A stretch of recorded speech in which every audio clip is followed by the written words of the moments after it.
que vous allez bien. Donc voilà pour une toute nouvelle vidéo. Aujourd'hui, nous allons travailler sur un petit cas clinique pour voir un petit peu votre rôle aide-soignant. N'oubliez pas qu'on révise petit à petit les révisions de pré-rentrée avant de rentrer en IFAS. Donc ça va être beaucoup rôle aide-soignant. Je ne vais pas utiliser les différentes techniques de cas cliniques telles que trifocal, Virginie Anderson ou macro-cible, puisque vous ne savez pas sur quoi vous allez tomber. Chaque établissement a sa propre méthodologie. Le principal, c'est de maîtriser vos rôles AS par rapport à une problématique. Je me présente pour ceux qui ne me connaissent pas. Moi, c'est Héloïse Margotto, passionnée du monde soignant. J'accompagne depuis un certain nombre de temps les nouveaux élèves du nouveau référentiel à acquérir plus facilement leur diplôme à travers les VAE, apprentissage, partiel ou complet. Donc voilà, n'hésitez pas si vous avez des questions à me les poser en commentaire. N'hésitez pas également à vous abonner, à actionner la cloche de notification et à partager à vos collègues. Je te dis, n'oubliez juste en dessous, en commentaire épinglé, tu as mon lien de boutique. Tu retrouveras différents liens, à la fois pour prendre un rendez-vous pour tes difficultés, un lien pour la boutique en ligne. Tu as aussi les liens concernant les livres de révision aide-soignant. Bien évidemment, il va avoir les miens qui ont été conçus avec les élèves du nouveau référentiel pour mettre maximum de chances de ton côté pour réussir les examens. Il est assez atypique ce livre puisque on va avoir des exercices cas cliniques, des corrigés, des exercices QCM et diverses. Parti pour le cas, vous êtes aide-soignant dans un service de soins à domicile et vous prenez en soin Madame B, âgée de 85 ans. Vit seule avec son petit chien Choupi dans un appartement au 3e étage sans ascenseur. Elle a un fils qui vit à 30 km de son domicile. Madame B est volontaire afin de préserver son autonomie et de rester à son domicile. Madame B a installé une routine. Chaque matin, avant votre arrivée, elle sort Choupi près de chez elle. Depuis quelque temps, son fils s'inquiète que sa mère, pour sa mère qui a tendance à chuter souvent. Elle bénéficie de soins à domicile depuis 5 ans. Chaque matin, vous l'aidez à faire sa toilette car Madame B se douche tous les jours. Lors de votre arrivée, vous entendez derrière la porte des aboiements. Vous sonnez, personne ne répond. Vous avez le double de clé, vous entrez et vous observez Madame assise sur le fauteuil de son salon. Madame B semble perturbée. Elle exprime en ayant la main sur son thorax que c'est douloureux. Vous vous êtes approché et vous avez observé une rougeur sur son front et une éraflure sur le bras. Vous avez observé que le tapis du couloir était légèrement déplacé. Quelles sont les questions? Quelle est la différence entre le SIAD et le SAD? Quelles sont les problématiques concernant l'environnement de cette dame? Quels sont ses besoins perturbés? Quels sont les dangers? Donc, ensuite, on va aller directement sur le rôle des aides-soignants face à cette situation. Si vous voulez répondre à quelles sont les allocations pour les personnes âgées en perte d'autonomie et qu'est-ce que veut dire la dépendance.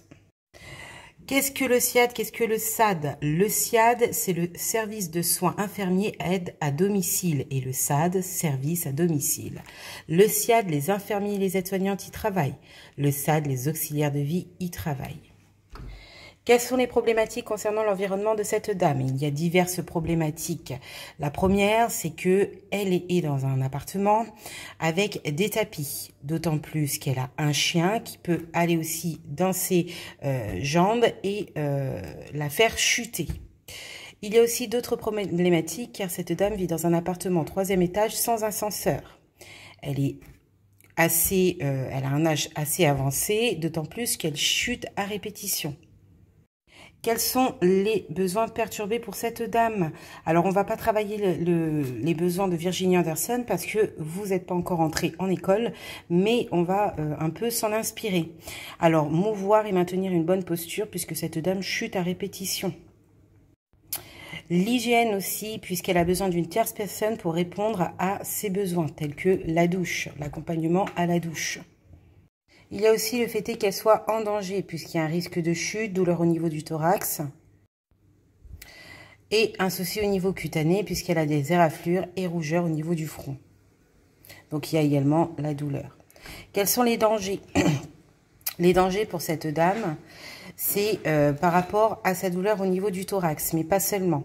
On dit qu'elle a un front rouge, donc c'est possible qu'elle soit tombée sur la tête. Les chutes à répétition sont un réel danger pour cette dame, surtout à domicile, d'autant plus que celui-ci n'est pas adapté avec ses tapis et son petit chien. Les allocations pour les personnes âgées en perte d'autonomie sont l'APA, allocation pour les personnes âgées. Il existe aussi d'autres allocations, mais celle-ci, il faut s'en rappeler. La dépendance, c'est d'avoir besoin tout simplement d'une tierce personne pour répondre à ses besoins de la vie quotidienne. Le rôle aide-soignant est tout simplement de sensibiliser par rapport au tapis et également au chien. Cette dame, chaque matin avant votre arrivée, elle sort son petit chien Choupi, sauf qu'elle n'a pas d'ascenseur, elle doit monter, descendre 3 étages. Donc, pourquoi pas ne demander à une tierce personne, peut-être de sa famille, ou voire même une aide à domicile pour sortir son chien. Les associations y existent, donc pouvoir éduquer et informer la patiente de ces diverses solutions. Parler également avec son fils par rapport au tapis, sensibiliser tout ce qui peut créer des chutes, le chaussage, tout ça. En tant qu'aide-soignante, on va vérifier que la maison est bien dégagée pour éviter toutes sortes de dangers. Donc dégager l'environnement afin que celle-ci puisse se déplacer. Et sensibiliser également la résidente, la patiente par rapport à son chien. Éviter que celui-ci puisse dormir dans sa chambre, puisque le soir, si elle a envie d'aller uriner, il n'y a pas de lumière, elle peut trébucher, voilà, son chien peut la faire trébucher. Ou bien mettre des veilleuses à disposition afin qu'elle ait l'éclairage nécessaire. J'espère que cette vidéo t'a beaucoup plu, t'a beaucoup servi. Si c'est le cas, n'hésite pas à mettre un petit pouce vers le haut, à commenter, à partager. Je te dis à très vite. Plus on avance dans le temps, plus je mettrai des vidéos à la fois sur YouTube, à la fois sur TikTok.